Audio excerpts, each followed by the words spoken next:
Hi, I'm Greg Acosta, editor of EngineLabs, and today we're going to be talking about spark plug indexing. Whether you love it or hate it, we're going to talk about it.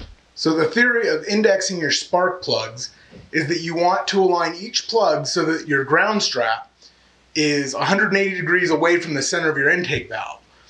The theory being that that will unshroud the spark and allow full flame propagation with the air-fuel mixture ignition, and basically not be a hindrance. So when the spark ignites the air-fuel mixture, it propagates outward. But the problem is there's this big fat ground strap that inhibits that propagation, or so the theory goes. What we're going to do when we index the plugs is make sure that this is as far out of the way as possible. There are people who will swear that to get the most horsepower possible, you have to index your plugs, and there are other people who say it's complete hogwash. Either way, we're going to show you how to do it properly. All right, so the first thing we need to do is we need to figure out what each cylinder wants for the properly indexed plug. We've done a little bit ahead of time, so it's going to go together real easy, you know. So what you do is you use a spark plug index gauge like this one. You screw your spark plug in there, and then you can see where it's pointing. Well, this one's an 8.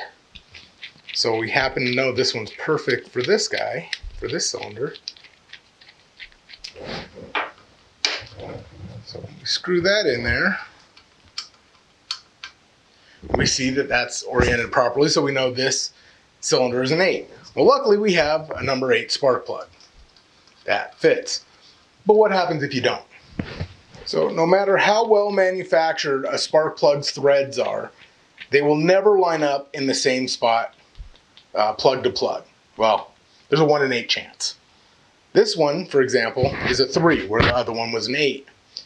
So to properly index your spark plugs, what you're essentially doing is matching your spark plug to your cylinder. Well, there's 2 ways to do this. Number 1, you can go through and buy 100 spark plugs and index each one of them, and then pick the proper index for each cylinder. Well, I don't know about you, but I don't have a ton of time or money to do that. So luckily, there's a second option. Companies like Moroso make these fun little things, which are shims that fit over the taper seat of the plug and alter the plug depth. By altering the plug depth, you alter its index. These are a calibrated thickness. These are 10 thousandths, these are 21 thousandths, and these are 32 thousandths thick. Each one of those are roughly 90-degree increments, not exactly, but that's okay. All right, for the sake of brevity, we actually switched to a number 2, which we know will work with this number 5 cylinder. So, as you can see, screw this in, and you get a number 2. So spin that off.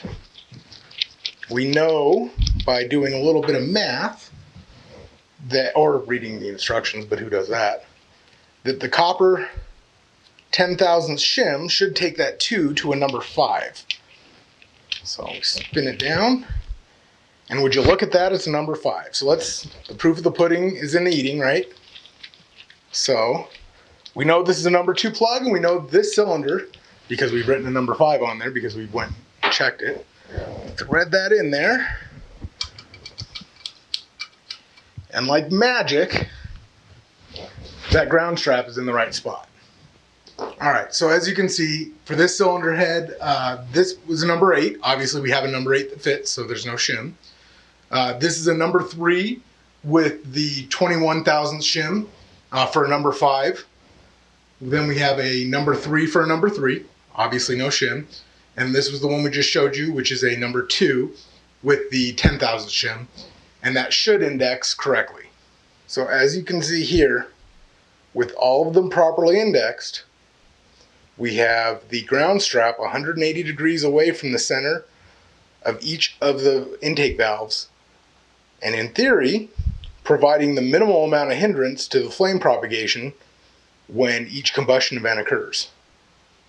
Well, there you have it, a quick look at indexing spark plugs. For a more in-depth look, check out the article I wrote on EngineLabs.com. where I sat down with Brisk USA and we really dove deep on the topic.